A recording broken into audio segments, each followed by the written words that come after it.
แล้วสบายดีชาวโปรแกรมทั้งหลายนะครับวันนี้จะมาแนะนำเกี่ยวกับโปรแกรมเป็นโปรแกรมฮัดสมเป่งรถ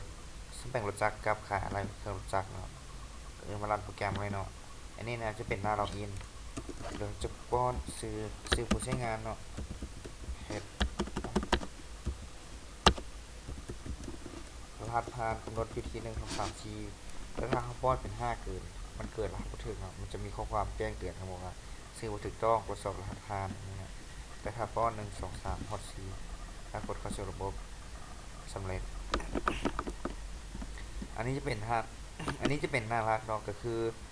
มันจะเขียนว่าข้อความห้ามสแปลงหรือขายอะไรโอเคเนาะสถานที่ตั้งอยู่บ้านปะอ้อยเมืองชายแขมแก้วนะมีเบอร์โ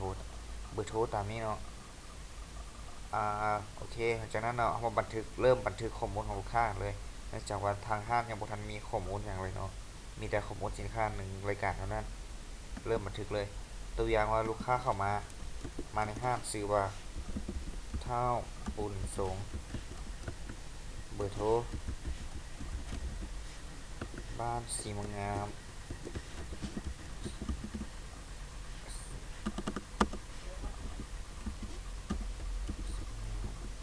เมืองต้นเพิ่งแขวงบ่อแก้วอันนี้เนาะหลังจากนั้นเรากดบันทึกไปเลยโอเคข้อมูลลูกค้ามาแล้วเนาะหลังจากนั้นเราก็เมื่อลูกค้าต้องการที่จะมาซื้อบ่หรือบ่จะมาซ่อมรถเนาะถ้าหากว่าต้องการมาซื้อก็กดไปที่ข้อมูลการซื้อนี่เนาะเรามาเลือกข้อมูลของลูกค้าแล้วก็เลือกจำนวนประมาณนี้เนาะเนี่ยแล้วก็เลือก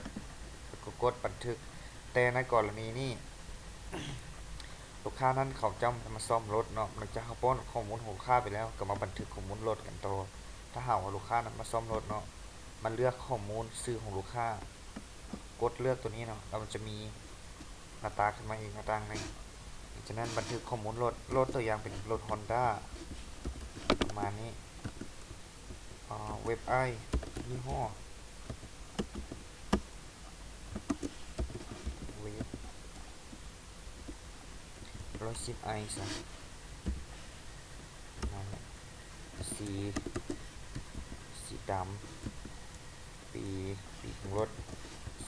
2018ทะเบียนรถตัวอย่างว่าเป็นจสโอเคครับทะเบียน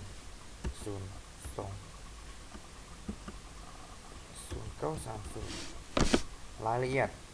รายละเอียดของรถเป็นอย่างตัวอย่างว่าเปลี่ยนไฟตากับเนี่ยก็เขียนซะเนาะแต่เนี่ยจะเปลี่ยนไฟตาหลังจากนั้นกดบันทึกตกลง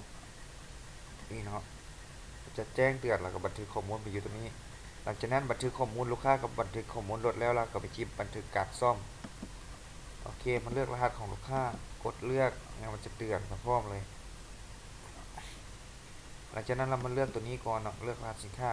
แต่ตัวนี้มันมีในสินค้าในห้างเขามันมีแต่เพียงตัวเดียวเพราะยังไม่ทันเพิ่มอันนี้ก็คือไฟตารถจำนวนไฟตารถอยู่ในสามเขามี92อันตัวอย่างกดไปเป็นเลือกเปลี่ยน2อันเอาขึ้นซะพนักงานอันนี้ก็คือพนักงานซ่อมเนาะหลังจากนั้นกดบันทึกโอเคหลังจากนั้นเราก็กดพิมพ์บินเลยเนาะ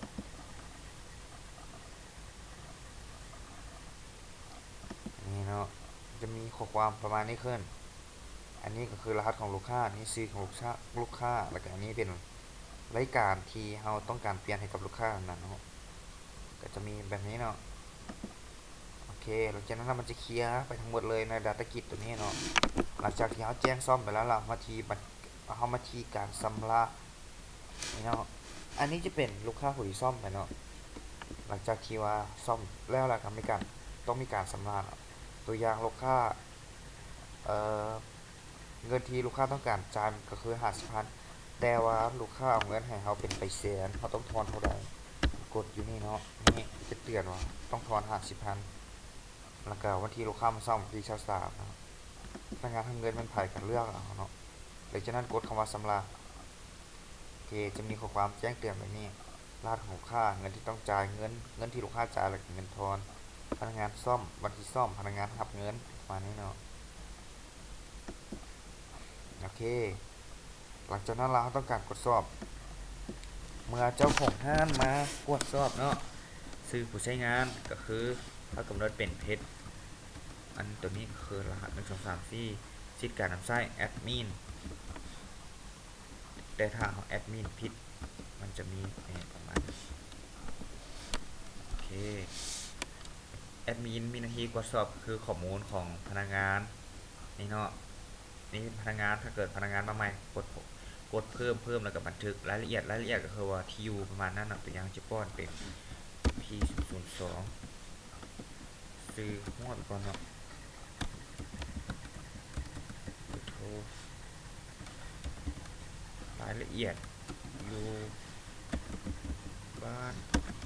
สีเมืองขาอุดรแขวงบ่อแก้วโอเคจากนั้นกดบันทึกถ้าเอามาแจ้งเราต้องการแก้ไขเนาะต้องการแก้ไขตัวใดหรือว่าต้องการลบให้เอามาแจ้งตัวอย่างนี้เขาจะแก้ไขจาก G ตัวนี้มาเปลี่ยนเป็น I เปลี่ยนเป็นอย่างก็แล้วแต่กดคำว่าแก้ไขถ้าต้องการแก้ไขหรือบอถ้าต้องการกดตกลงถ้าบอกกดตกลงมันก็จะรีเทิร์นกลับเราเนาะแต่นี่ต้องการแก้ไขโอเคหลังจากนั้นเราถ้าว่าต้องการลบเอาเมาส์มาคลิกในตารางกับกดลบแบบนี้เนาะโอเคอันนี้ก็เพิ่มสินค้าตัวอย่างสินค้ามาใหม่กับป้อนรหัสประเภทซื้อสินค้าราคาแล้วก็จำนวนที่เขาเอามาเนาะวันที่ก็คือวันที่ที่เขาเอามาขายในห้างนะหลังจากนั้นก็กดบันทึกตัวนี้ก็คือนี่เป็นการอัปเดตเครื่องสารตัวอย่างว่าตัวนี้เนาะมันตัวนี้เป็นไฟตารถมันมีอยู่ในห้างใน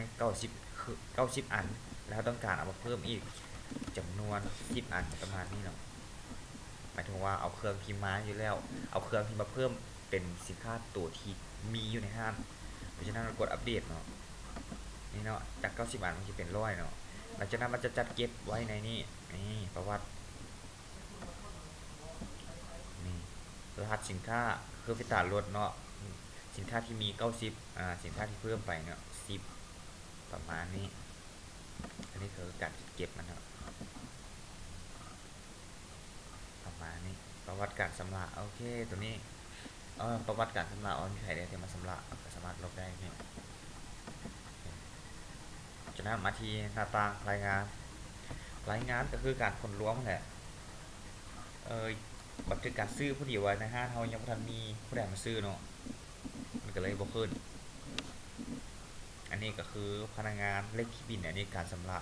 ผู้ที่ชำระแล้วไปประมาณนั้นอันนี้ก็คือแต่เมื่อกี้เราเลือกคือ2 เทือนมันก็เลยเป็นแบบประมาณนี้บันทึกตัวนี้ก็คือมันจะจัดการเก็บรวมทั้งอันนี้มันจะรวมเอาทั้งนี่ครับการซื้อแล้วก็การชำระหรือว่าบันทึกการซ่อมเนาะหลังจากที่แบบว่าขายแล้วก็เช็คบินมาซ่อมแล้วก็เช็คบินมันจะมารวมอยู่ในนี้หมดหลังจากนั้นเนาะเขามากดคำว่าสรุปนี่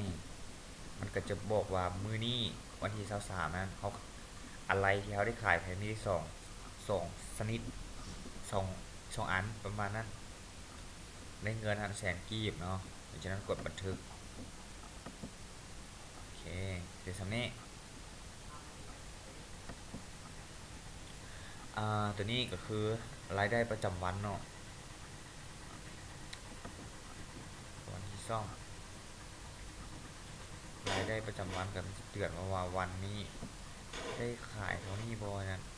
เขาบันทึกตัวนี้แล้วก็คือมันจะรวมเงินเนาะจะรวมเงินมาจัดเก็บอยู่บนที่คำว่ารายหับนี่เนาะยามคลิกไปคำว่ารายหับนี่มันจะมีอันนี้เป็นข้อมูลของลูกค้าประมาณว่าประมาณนี้เนาะอันนี้คือรวมเงินเนี่ยเศษกีบ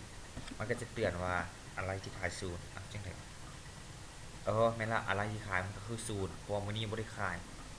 ส่วนอะไรที่ซ่อมมันก็คือ2รวมอะไรรวมทั้งหมดทั้งขายทั้งซ่อมมันจะมีอยู่เป็น2ในเงินเป็น200,000กีบเนาะก็คือว่าวันที่23เนาะเฉพาะมื้อวันที่23หลังจากนั้นมากดคำว่ารวมเงินอีกครั้งโอเค